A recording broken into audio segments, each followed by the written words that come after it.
Yesterday we got the Quest Pro reveal and I am super excited about it.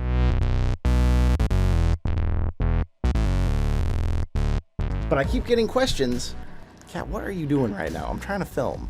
I keep getting questions already. Is this an AR headset or a VR headset? I'm confused.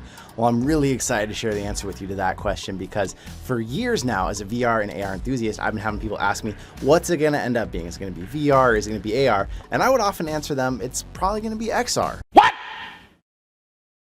What the fuck? It's gonna be a merge of both. And the Quest Pro is exactly that.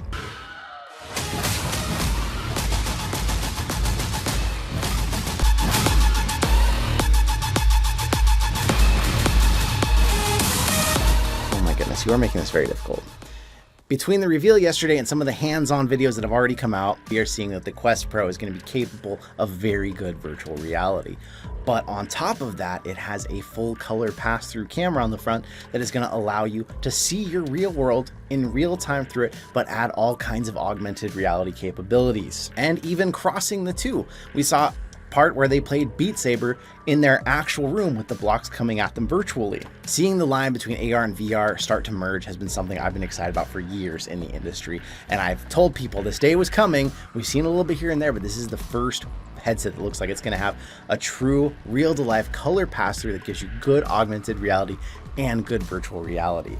Whether that means you can play a game in your home in VR, whether you can do 3D modeling in a real space, and then when you want to go fully immersive, you just switch it into immersive mode and you're fully inside of a virtual reality game.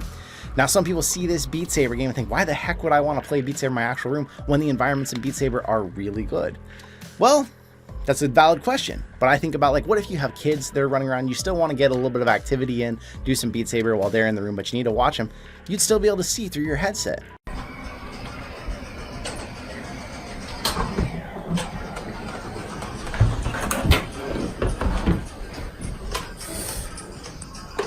James. While you're playing with them, you could still be doing work in augmented reality and talking to someone else in the room at the same time, still seeing their face and their reactions as you're talking while you're modeling something. And of course, taking it a step further, having an avatar that can now take your emotional expression, have your actual face, and be able to talk to people in other places. That is the most immersive social experience we've been looking for. But of course, with all this innovation comes an extremely hefty price tag. And it's available for pre-order starting today for $14.99, and it ships on October 25th. Of $1,500 for this headset. I have confirmation I will be getting one, so I will be giving you a review once I get that. What I see, is it worth anywhere near that? Who is this headset for? Is this really only for business and creative enterprise? Or will this actually add to the gamer too, who just really wants the most modern headset? One other thing that we haven't really seen before as far as augmented reality goes that this headset has added, the stylus that you can add to the pen. If you've done things like tilt brush, this might seem kind of unnecessary or unusual because you just take the controller and you just draw in the air. It's like, why do you need a stylus? Well, the stylus gives you a slick surface that you can actually use on real life surfaces. If 3 people in the same room are wearing Quest Pros, you could be drawing on a whiteboard with your stylus pen, touching the real whiteboard, feeling that real tactile feel of a whiteboard with your controller up against it as you move, and then everyone would see what you're drawing in augmented reality.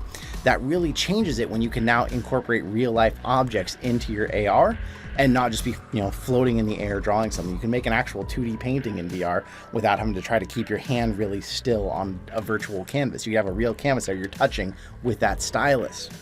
There's so much more to unravel here with what the Quest Pro is bringing, but most people aren't going to get it with that price tag, which makes me sad. I was really hoping they'd find a way to keep it under that 1,000 mark to make it more approachable for people. So as the weeks come and as we actually get the headset, there'll be a lot more content coming at you about what the headset's like, what I think of it, what it's all about. But I want to say thank you so much for coming out here today. What do you think? Is VR and AR coming together? Do you still think eventually one might force the other out and we may go back to just one or the other? I think this headset shows us a merge that I've been waiting for years. But I want to say thank you so much for being here, and I will see you in another reality.